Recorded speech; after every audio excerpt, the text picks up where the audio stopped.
So we're going to cover some hot topics to get started. Thank you with Liz McCormick's presentation, including some air and related subjects. I'll let you discuss the content, of course, but I wanted to welcome Liz and all of you here in the library and all of you online. Thank you so much for joining us to hear Liz discuss air, modernizing agent or menace.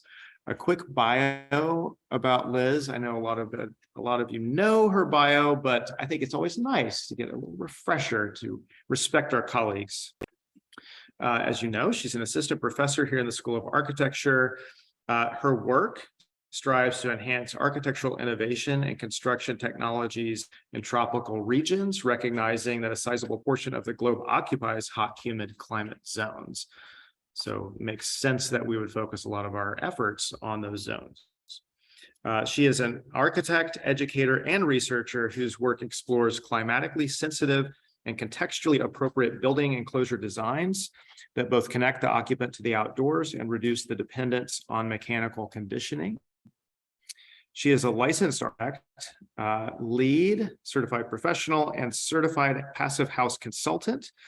She also has nearly 10 years of experience, probably more now, practicing in Santa Fe, Seattle, Boston, Houston, Singapore, and New Orleans, as well as Charlotte. Liz has worked on a variety of projects, including several single-family passive houses and LEED certified commercial buildings and campuses. And as many of us know, she recently hosted the symposium, also the subject of a forthcoming book entitled Inside Out, focusing on the subject of indoor air and its health effects on human occupants. So with that, I would ask you to help me welcome Liz. Thank you. It's kind of embarrassing because Blaine saw my notes here and I have a note that says, thank you, Blaine, for this opportunity. So, but you've already seen that, I guess. Okay, so today I want to talk about the indoor microbiome, the social history of indoor-outdoor air, and then take it in two directions, talk about air in the developed world and then air in the developing world. The footprint of the interior environment is substantial, physically, psychologically, and ecologically. And in fact, the land area occupied by interior space is nearly equivalent to that of flooded grasslands and tropical forests on the surface of the planet. And global building and construction growth rates are about 3 to 5% per year, with the ratio of built space to natural landscape is increasingly shifting.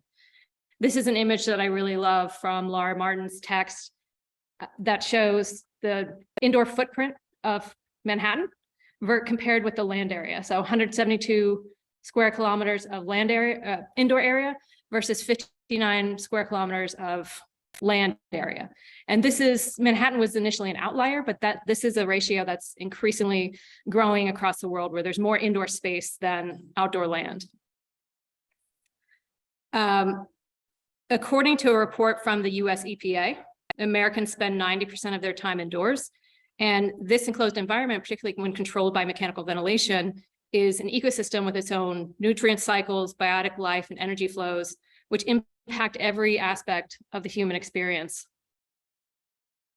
However, also according to a report from the EPA, the quality of indoor air can actually be 2 to 5 times worse than outdoor environments, especially with regard to airborne chemicals. So I brought some toys today. This is a VOC meter that I keep in my living room. And then this is a carbon dioxide meter. So just to show you, carbon dioxide is not a contaminant per se, but it is a good indicator of the freshness of the air. So outdoor air is typically around, let's just say 400 parts per million. Inside right now, we're at 737. So we already know the outdoor air is going to be fresher than indoor air. Our VOC levels, we're at moderate. So we're at, let me see. This one shows VOC, and it also shows PM 2.5, which is not super important, but our air quality in here is moderate. Air quality outside is good. So healthier outside, even though it feels like a pretty good fresh air space in here. Some studies show that the air in a typical urban street may actually be cleaner than the air inside your home. This is not a problem that's just technological, but it's a problem that's deeply social as well, because culturally, conceptions of hygiene and cleanliness have driven our relationship with indoor space, and nature is often portrayed as dirty. And dirt can represent disorder, a lack of sophistication, immoral ways of living, and even danger. But the human relationship with germs and cleanliness is actually a relatively new construct that stems from social theories of health and hygiene. This is a magazine cover from June of 1929. This is the Aerologist, which was the first trade journal on air conditioning, and one that predicted that air conditioning become indispensable to American life, which I would argue that it has, more so than the radio or the automobile. And in this image, there's a woman with this is the fresh air fan. And then there's a man going to work in business attire with a gas mask. So it's the idea that the home is a safe environment. Conditioned artificial environments are safe, they're healthy, whereas outdoors, it's dangerous. And these two quotes, this is the first one that kind of inspired the title of this lecture. They are the metamorphosis of air from menace to modernizing agent, and ventilation comes next to godliness, which leads into this next conversation about nature and our control of nature and the human dominion over nature. Going way back, if you look at early humans, they learned to control fire, which was a crucial breakthrough in the evolution of human beings. And it fundamentally altered our relationship with other animals on the planet, none of whom could manipulate fire. And since this pivotal point in history, humans have modified their environment with varying levels of efficiency without drastically altering it, until the Industrial Revolution, where humans became the primary driver of atmospheric change. This is a quote from a cultural philosopher who studies a philosophy of energy and energy transitions. During most of history, humans have been the prey of nature and constant struggle of it. With domestication, urbanization, and industrialization, humans have succeeded not only in adapting to nature, but in adapting nature to man by satisfying their own social needs. So ultimately, what I'm trying to say is we have a long history of trying to dominate nature without concerns for natural boundaries, which leads us to the conversation of technology. Energy efficiency and technology in buildings can help to reduce ecological impact, but these things do not challenge our authoritarian, one-sided relationship with nature, nor does it question the role that technology plays in human development. So we have to be careful about, as architects, our use of technology in buildings. The thing I keep saying is we design for humans, not machines. So we also have to remember that architecture is for humans. And this image, this is from a movie from 1936, Things to Come, from H.G. Wells. And it tells the story of a Europe devastated by plague and rebuilds as a technocratic civilization, solving all of humanity's problems with technology.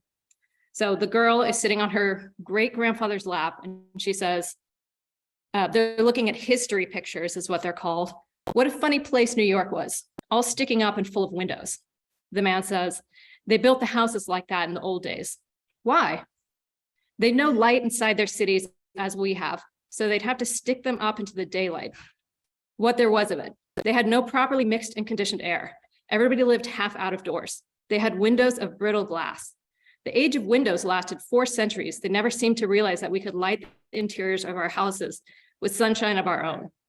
So there was no need to stick them up ever so high in the air.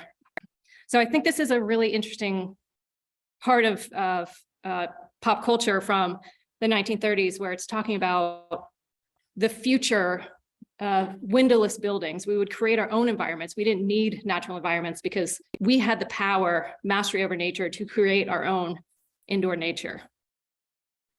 So looking at that from a social standpoint, in literature, nature is often portrayed as dirty. The human relationship I mentioned with germs and cleanliness is a new construct, and it was associated with a preoccupation with purity and pollution that stem from social constructs of health and hygiene. So to understand why we habitually seal buildings in the first place, we first must understand the social construct associated with germs and hygiene. And and outdoor air. Conceptions of hygiene and cleanliness have driven our relationship with indoor space, and these notions are often isolated from the nuances of scientific and health-based realities. In the last half century, there's actually been an emergence of research that suggests that developed civilizations have become too clean, and that certain levels of microbial exposure are actually fundamental to human health, which, Jefferson, you talked a bit about in your presentation. In the 1920s and 30s, self-service grocery stores emerged in the United States, made possible by this, refrigeration technologies, refrigerators, as well as one unassuming contributor, which is cellophane. This is a disposable, transparent, and sanitary packaging film, which is how it was marketed. And not only could the consumer see the product they were buying, but they would also know that it was clean and untouched by human hands. DuPont was the maker of cellophane, and they launched an aggressive marketing campaign geared towards women, the keepers of the home, that played upon the germ phobias associated with human touch, especially flies, fingers, and food, which is the trio central to the gospel of germs. And during the same period, many other disposable products emerged in pursuit of a more sanitary, germ-free lifestyle. Kleenex, for example, was introduced in 1924 as a cold cream remover, but then once the manufacturer saw that it was used as a tool for nose blowing, the company quickly adjusted their marketing material to associate the product with cleanliness, portraying handkerchiefs as both uncivilized and unsanitary. So perceptions of germ aversion hygiene quickly became associated with theories of class and sophistication. And see, I've just changed one image here. This is from the 1950s. This is the image on the left is from today. So when you see these two next to each other, the cellophane commercial says, "Mom says I'm so fresh and so clean sometimes. She ought to wrap me in cellophane to keep me that way." This is from 1956, and it's whimsical. It's not saying that we actually wrap our children in cellophane, but then we kind of do that with our buildings, protecting them with this clear film to separate them from what we think is dirty, even though we actually know it's not as dirty as we think. It might be dirtier in here. So anybody heard of a baby cage? So this is kind of wild. Despite the unpredictable nature of outdoor air in popular society, there were always certain positive health implications associated with it. So in the late 19th century, an American pediatrician came out with a book called Writing the Care and Feeding the Children, where he recommends the process of airing children out to renew and purify the blood. So these were things that were developed for cities that didn't have access to leaving their child outside for long periods of time. So this leaving the kid outside would provide, it would build their immune system to warn off the common cold. And it was a solution for people living in cramped apartments. So this was the patent that was developed in 1923. It was also known as a window crib. It was a small outdoor sleeping compartment attached to apartment windows. If you're curious about how many, well, I looked up too, and I couldn't find it. If there were any baby casualties. But the notion of the purifying effects of outdoor air were used in other places too. In the 1840s, a study was published about the treatment and care of pulmonary diseases, which noted that people who worked outdoors, such as farmers, shepherds, they appeared immune to tuberculosis, which particularly impacted people in urban settings.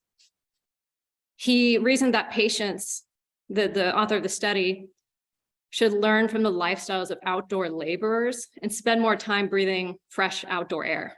And this was a notion of the foundation for open air therapy, or the open air method, and the sanatorium movement as the standard treatment for tuberculosis and other infectious diseases until the invention of antibiotics in the 1950s. So when the antibiotics came out in the 1950s, fresh air therapy was no longer the primary antidote for infectious diseases, but naturally ventilated spaces still serve as a viable approach for health-related facilities, particularly in resource-stricken environments. Antibiotics were far less expensive and disruptive And it was really relying on a quick fix technology to cure human health. And to talk about mechanical ventilation, it wasn't until the invention and soon after the rapid adoption of air conditioners that outdoor air was really stigmatized as unclean. So this is a photo of Willis Carrier and friends who are standing inside the air-conditioned igloo at the 1939 St. Louis World Fair. And there were growing cultural connections between climate control and social status, as well as advances in mechanical conditioning technologies and access to affordable energy, which led to a fairly abrupt transition to air conditioning away from natural ventilation strategies. So this is 1939. And then early office towers, like the home insurance building in Chicago, they used operable windows to provide ventilation, lighting, and passive heating. And this generation of buildings was bulky and compact. The building on the right, the Milan building in San Antonio in 1928, was the first air-conditioned office building. And then after that point, air conditioning really became an expectation of the American workplace. And if you think of the history of architecture and buildings, it's quite long. There's a lot of development and change has really been kind of slow throughout history. But here we are in 1928, the building on the right. 100 years later, this is what we're looking at for office buildings. By 2050, 75 to 80% of humans are expected to live in cities. And with land at a premium, more high-rise buildings are being constructed than ever before. And building floor area is expected to double by 2060.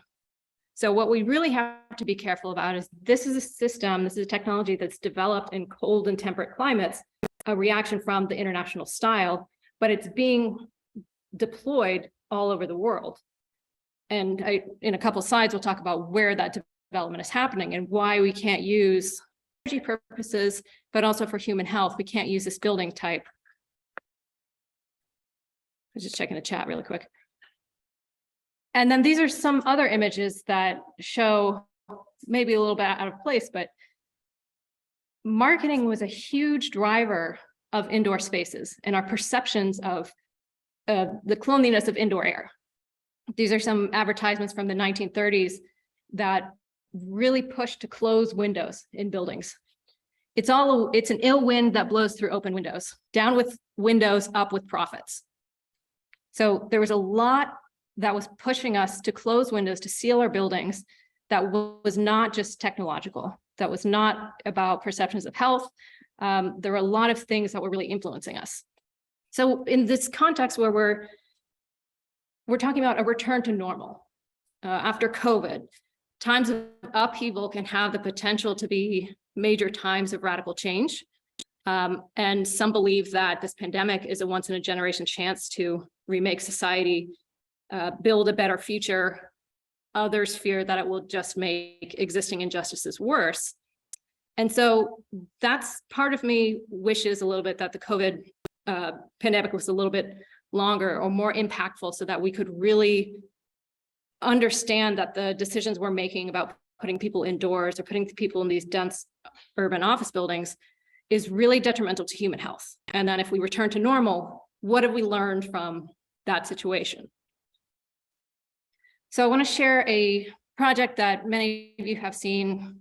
Actually, I think everybody here has seen it several times, but this was a competition entry that really takes the ideas here of trying to blur the edges between inside and out, not just opening windows or having enhanced ventilation systems, but actually trying to create buffer zones between inside and outside spaces. So we referenced an ecotone, which is a region of transition between two ecosystems.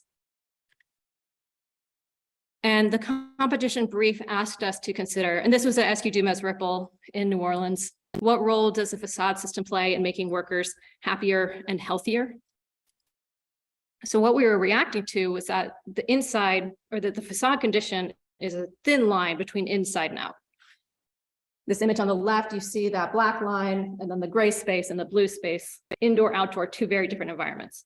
You have double skin facades that start to have an interior type facade space, but it's really not a habitable environment. So what we really wanted to think of this as was an ecotone, a gradient. So it wasn't a thin line, it wasn't a series of hard layers, but it was a gradient, a buffer between inside and out. So we started to think of it as a spatial facade and thermal buffer, and we implemented a series of buffers of layers that would create this space. And just keep in mind, this was an ideas competition. The formation of these layers was fairly fluid, but it was grounded in the local climate, which was in Brooklyn, New York. This was a 30-story office building.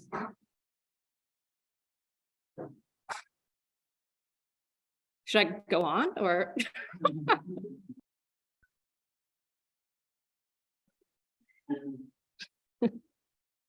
Okay, well, so our layers were entirely based on the local climate, and we studied wind, speed, and direction because we knew that natural ventilation would be an integral part of the thermal mixing zones. We wanted to channel the southern summer breezes while blocking the northwest winter breezes. And because we were just testing a concept, we started with a square footprint and started to erode that shape at different spots to use the wind to either use the wind and either block summer sun or welcome the low winter sun. In our summer condition, these layers were quite open. The south-facing exposure was shielded from solar heat gain by deciduous plants along the edge of the building. This also contributes to the air quality of the space and the general mood of the occupants.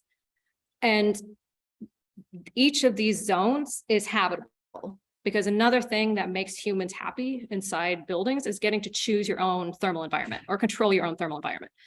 So people could work at various levels of conditioning. And then once you got more towards the, but this side of the layers, you're kind of more towards your central conditioning, traditionally conditioned zone. And then also air would come through, ventilate from here, which is actually also part of our structural system, this ventilation tube. In the winter condition, the perimeter layer of the pivoting glass and sliding panels separated the planted zone from the water feature. And I forgot to mention the water feature here was meant to dehumidify the air passing through. In the winter, it was used to humidify. So a small amount of the outside air is allowed to flow behind the pivoting glass panels to maintain fresh air circulation in the zone, which serves as a buffer between various conditions and potentially harsh winter conditions in New York. And that air that we condition is quite valuable because we've put all this energy into heating it. So we want to keep it. We want to keep that energy somehow. But without using a lot of systems, we actually thought of it as a rooftop air purification system. So we were basically planting a little forest on our roof so that in the summer, let me show it on this one. In the summer, the air would vent through the roof of the rooftop forest. You can see the windows here are open. In the winter, that air would be trapped and purified within that forest to a certain extent, and then circulated back through the thickened facade and into the building. So we're keeping the energy, purifying the air. And it also provides an amenity for the building occupants. So here you can see it in the summer condition where it's likely quite warm, but the air is allowed to escape through the roof. And the human body is quite durable. And this range of durability affords a wide range of interior conditions and comfort conditions. So people could choose to sit wherever they wanted to in here. It was based on a technology hub client. So that it would be movable workstations type of thing. We also looked at that from an urban perspective as well. Mixing, so it wasn't just a thin line between the site and our project, that the ecosystem of the water would merge into the site, the bike lanes from the street would merge into the site. There were a number of different mixing zones that would happen. And the jury recognized that innovative thinking despite the challenge of the technical resolution. And they said, despite the technical holes in the project we have now, the key thing is thermodynamics didn't change, and they will not change. Hot air rises, there's a benefit of thermal mass. The building relies on the basic laws of thermodynamics. There are lots of technical holes, but the spirit is there. So we took some risks and explored some new ideas. but without relying on advanced technologies, really just relying on basic physics and thermodynamics. And I show you this example as a project of sustainable and healthy building that relies on basic principles that are deeply rooted in the local climate. So that's really what I want to show from the developed side, because in the developed world, we have to be aware of contaminants of indoor air. In the developing world, there are a lot of other concerns for indoor air quality, biomass cooking indoors, mosquitoes. That's largely what I'll be talking about next. So in this section, I'm going to show the work from the studio we did last year, which we have Nate and Logan. Two of the students from that semester are here. So it was called Protective Atmospheres, and it's part of a multidisciplinary, multi-institution international effort that was launched in 2018, long before I was involved in the project. It involves designers, entomologists, social scientists, and artists to address housing design and implications of mosquito-borne disease in rural Tanzania. Ultimately, we were looking for the links between vector-borne disease, climate change, and design. And this is very preliminary research conducted by graduate students of design. I've done this presentation in a couple of different contexts, which I'll talk about at the end. But I always had to start by saying, we're designers, we're not engineers. We're looking for synergies, not solutions.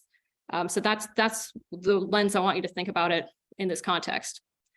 And when we think about critical tools for improving health, the right to adequate housing and ownership is not typically the first thing to come to mind.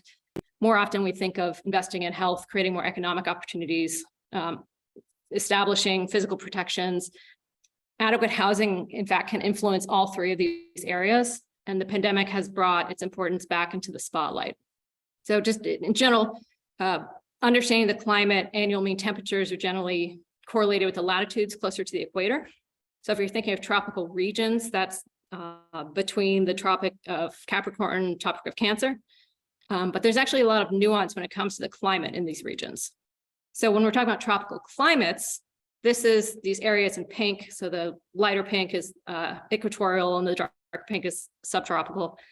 Probably can't see the difference on there, but these regions in blue, those are the regions that the United Nations have identified as the most rapidly urbanizing. And 9 out of 10 of them are in the geotropics. And this is, aside from climate, a portion of the world that has historically lagged in wealth and resources, as shown by this map, which shows the high income economies, only a few of them live within the geographic tropics. Additionally, the direct effects of climate change are expected to be most severe in the rapidly developing regions, particularly those supporting largely rural populations. So just a primer on vector-borne disease. Vector-borne diseases come from a vector, are illnesses in humans that are transmitted by different species. The most common vector-borne diseases are carried by mosquitoes and ticks, and this slide shows how some of the most common vector-borne diseases are spread. The built environment is a major determinant of exposure to vector-borne diseases, because when and how buildings are constructed and connected to each other, using roads, rails, and waterways can increase or decrease the likelihood of humans coming in contact with disease-carrying animals. For example, the Anopheles mosquito, which is the primary vector for malaria, lives in agricultural areas, whereas the primary vector for dengue, the Aedes mosquito, that lives in more urban habitats. It likes containers that are intermittently filled with water, trash cans, flower pots, discarded tires, those sorts of things. And vector-borne diseases rely on pathogens, vectors, and hosts coming in contact with each other at the right time for the pathogen to infect the human host. Architectural design and land use planning are major drivers in this process, even in the absence of climate change, because they have the ability to bring disease-carrying mosquitoes and ticks in close repeated contact with human populations. When it comes to relating to vector control using design in science, studies have found that simple home improvements can make a big difference. 80% of mosquitoes bite at night, So that's why bed nets are quite effective. But people who have access to bed nets, 50 to 75% of them use them because bed nets can limit airflow. So you're having to make a choice between your long-term health or your current thermal comfort sleeping. So a lot of times people just don't use the bed nets. Also, genetically modified mosquitoes are a big tool that people are using, and insecticides. And I have this image up here right now. This is one that I took of a demonstration of insecticide being applied in Rwanda with a little guy just standing there watching. So look at the equipment this person is wearing, and there's this little child. So there's the conference I was at, it was entomologists, chemical engineers, that sort of thing, all saying insecticides are safe. There's nothing to worry about. This makes me very uncomfortable. Makes a lot of people who use the products very uncomfortable as well. And then this image on the left, this is a mosquito trap. So this is a man that has been paid to trap mosquitoes on his body. So he stands there, or he sits there, and that's the outfit he's required to wear: a long sleeve shirt, shorts, no shoes, sits there for 12 hours and catches the mosquitoes that land on him and puts them in little tubes. He's not, he's compensated. He's a member of the community, but he does not have any sort of anti-malarials or any protections from vector-borne disease. So there's a lot that's going on, I think, that is still problematic with mosquito control and testing. So in design, a lot of times the solutions are insecticides, bed nets, sealing the building, adding window screens, that sort of thing. We're also aware of research being done with eave tubes and other innovative protective measures. And many passive strategies can be found in vernacular architecture that date before the widespread use of air conditioning. Studying how a region's pre-existing cultures used to build can offer many insights into how to implement passive design in these specific climates. But what we're really focusing is not to replicate these buildings, but to learn from them and the needs of the current generation. Despite best intentions, outside developers often rely on the regional aesthetic with overtly vernacular styles that can reinstill stigmas of poverty in communities that seek modern buildings. So a lot of what we get that people doing housing, they say, what is modern building? And how do we give that to a community? And people from all over different parts of Africa were asking us that. And we're saying, you can't define one style or what one group, one community, one family wants based on one term. So you have to understand the community, understand the families to understand what they want. We've also found from Western cultures that there's a connection between social status and thermal control. So if we were in America, we'd seal up a building with glass, blast it full of air conditioning. And this is really what we're trying to avoid. So my larger research goal is to develop low-tech approaches to thermal conditioning while also protecting from disease-carrying mosquitoes and refrigerants as a primary driver of climate change. So in this course, we wanted to be very careful to avoid any sort of imperialistic approach to design. Coming in from the United States and working in rural Tanzania is often very unwelcome by residents. So we didn't want to come in with our preconceptions and tell them what housing should be like in their communities. So we worked at the material scale. We designed bricks. And I want to show you a few of these projects. So this one, done by one Nathan Smith over here, he designed a Venturi block, which used the concept of air increasing velocity when it's constricted. So that it could be used to like a fan almost. So it's not changing the temperature, but it's just increasing the radiant effect of airflow. So it has a thermal comfort component, but it also reduces the ability for mosquitoes to fly over a certain air velocity. So very preliminary study, but it's the idea of mixing health, mosquito control, comfort, and design, but also to start thinking about what that meant at a larger scale, and that it could also have larger impacts of light effects. He also had the plan laid out in a way so that it would have that same constriction towards the cooking, so it could blow the cooking smoke away and out of the housing space. This next one was from Vamsi Krishna, who is no longer at the school, unfortunately, but he was designing a block that would allow airflow and privacy at the same time. So a lot of times what you're dealing with is you either have an open window where you have a lot of impact from mosquitoes and view, but he wanted to have airflow, also having privacy.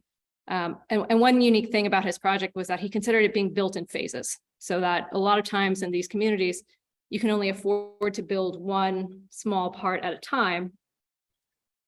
So he was thinking that these smaller pods could be built, creating privacy while still allowing for ventilation. And people who live in more well-ventilated homes are more likely to use their bed nets.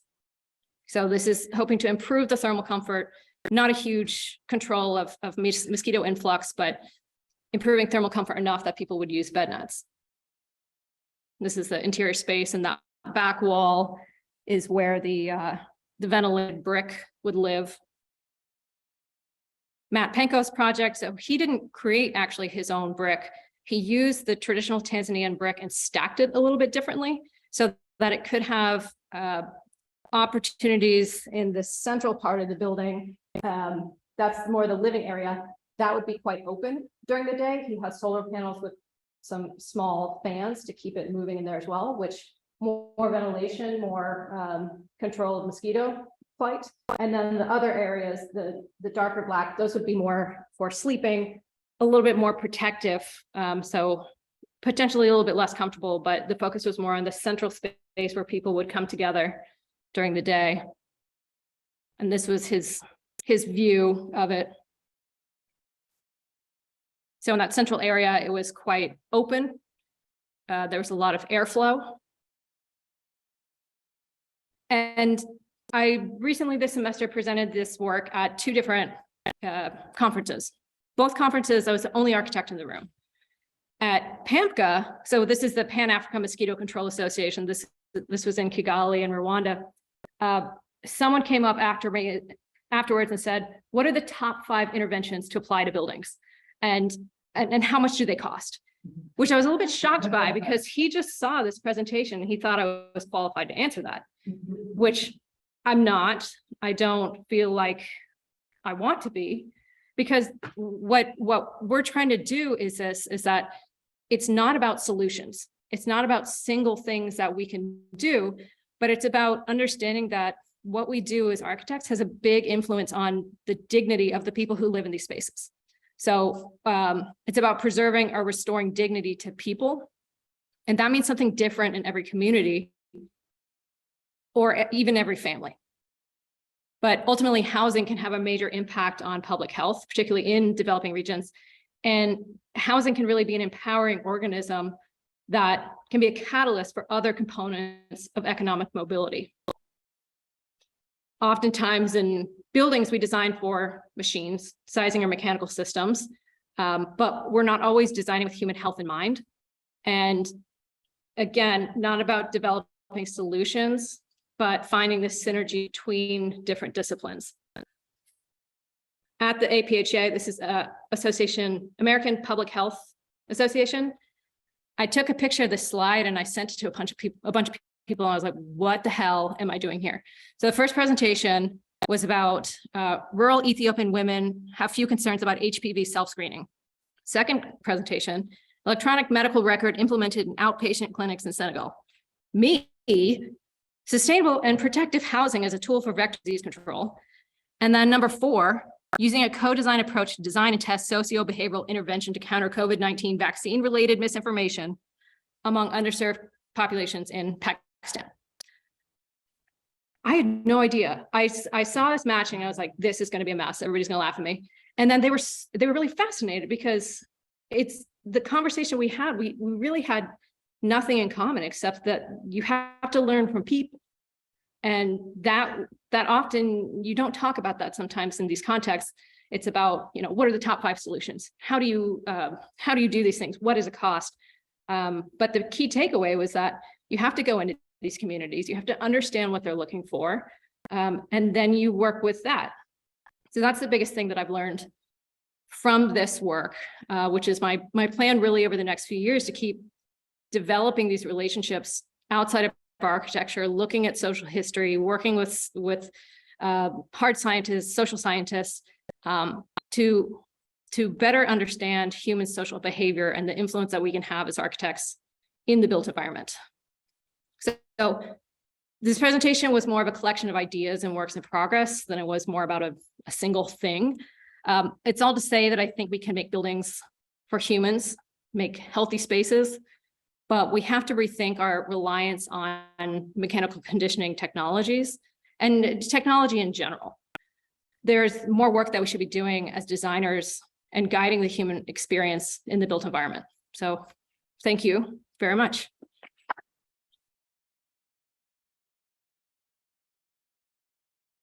And if anybody has questions, we have some time.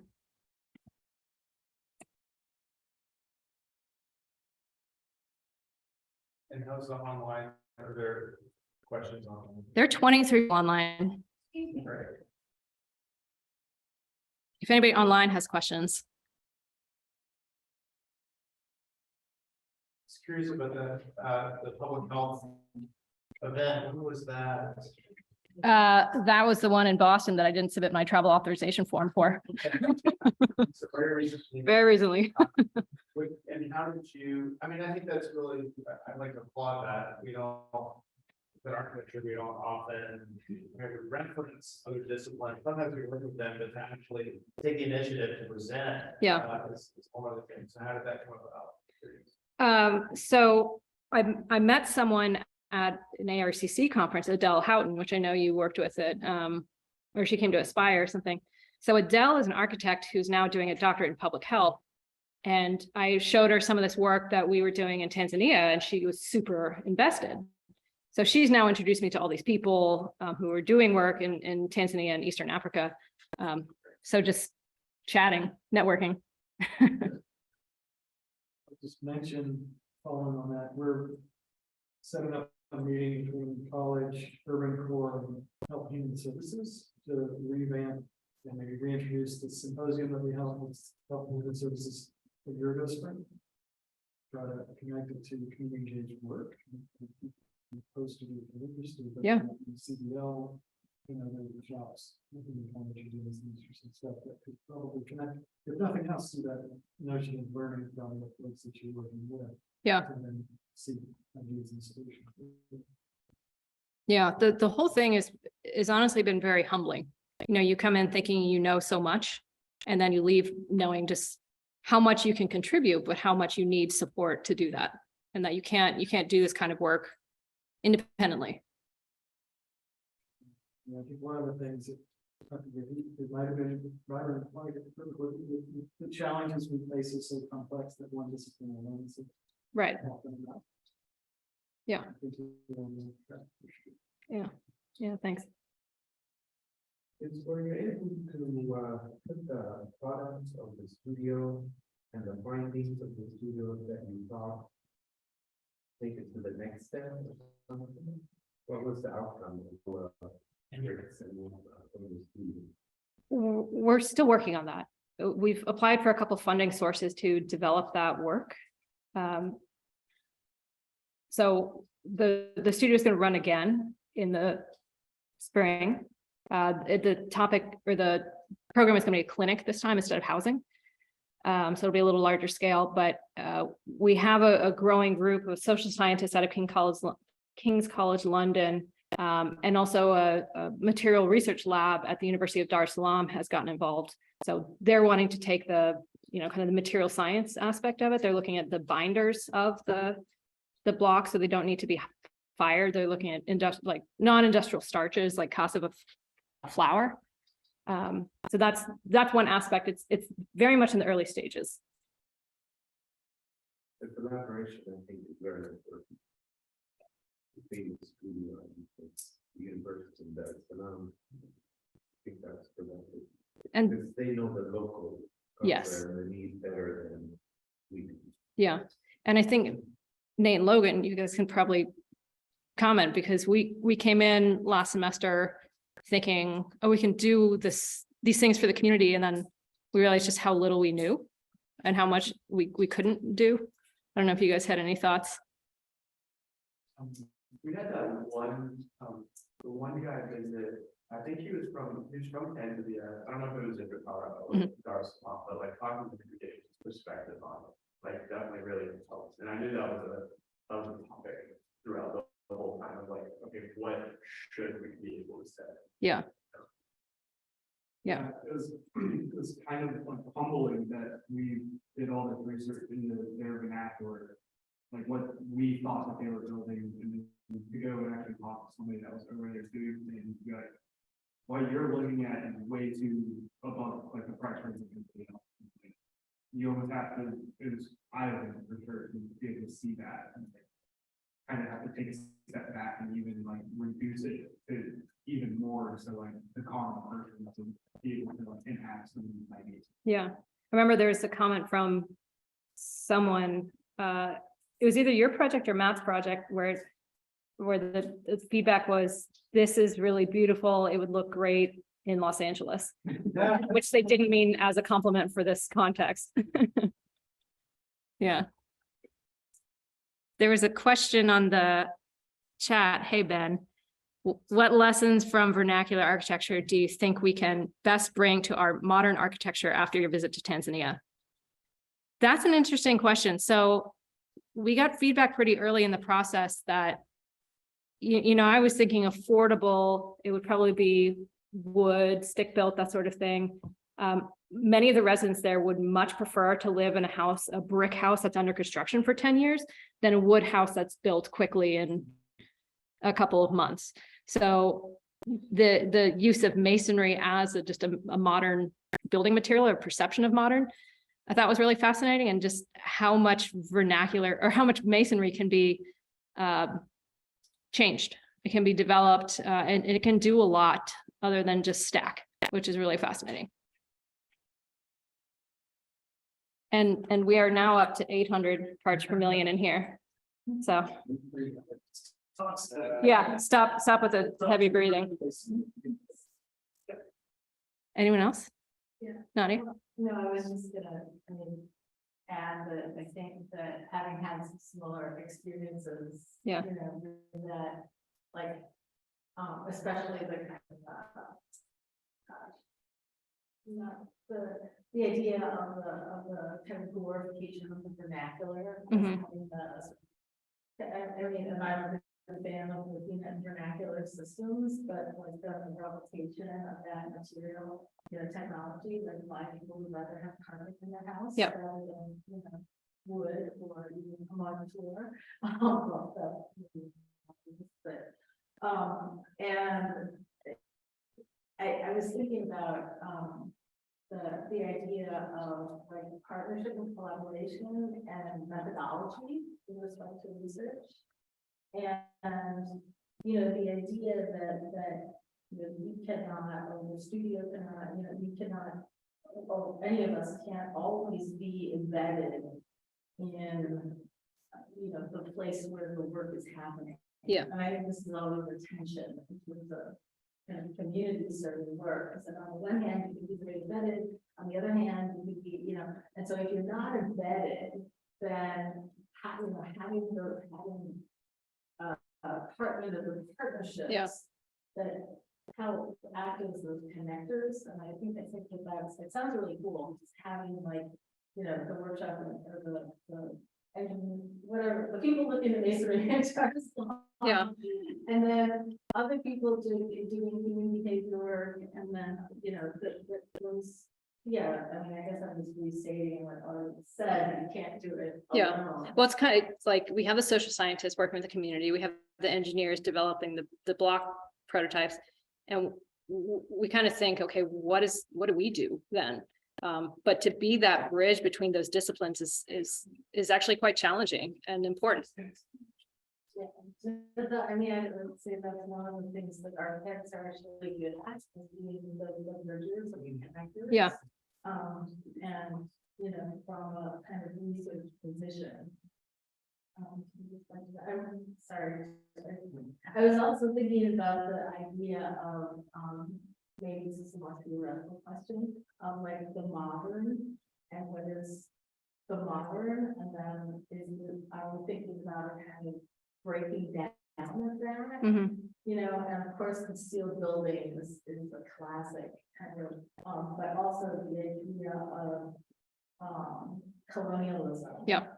And the othering of nature as the thing that's on the outside, and the othering of people, you know, who may be from particular parts of the world, and that idea of bringing sort of that local knowledge and understanding or preference or behavior into, you know, what's a very contemporary, sophisticated, you know, multi-valent, you know, kind of research piece, you know, seems like, I don't know, I'm not sure exactly what I'm trying to say, Yeah. but I'm wondering, I'm not sure, you know, and I know that the theoretical position is not necessarily the direction of the project. Yeah, well, I think those, high-tech solutions are inherently exclusionary. And that when you have very complex buildings, sealed buildings that rely on mechanical systems, people to a certain extent can't operate those. You know, you and I need experts to do that. So to have that as our approach to sustainable development is very challenging when you're starting from, a developed condition that is very, very rapidly urbanizing. So, yeah. Well, and I guess, sorry, it puts an equity lens. Yes. On it Yeah. also. Uh-huh. Puts an equity lens on choices about technology. Yeah. So to build on that, I like your distinction of strategy versus solution. I think that plays on what you're saying of the role of the architect, sort of gathering producer type. Yeah. Producer doesn't actually do something. And to the point about equity, if you're developing strategies, then what you're talking about is an adaptable thinking sense, where you know how to make decisions based on what comes your way. Yeah. Right? It's a sort of variable thing. So how do you communicate those things? How do you see yourself developing a means of communication of those strategies or of those adaptable lines of thinking? Yeah. Is it annual? Is it obviously in architecture, like recipe books. Yeah. Inflatable books and things like that. But how does this sort of play in?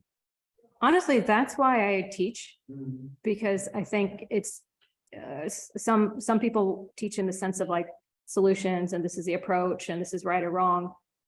Really what I try to get students to do is ask certain questions so that maybe it's too late for me, but that there's a hope that they can be the ones asking those questions, doing the work, having the language to use in those situations.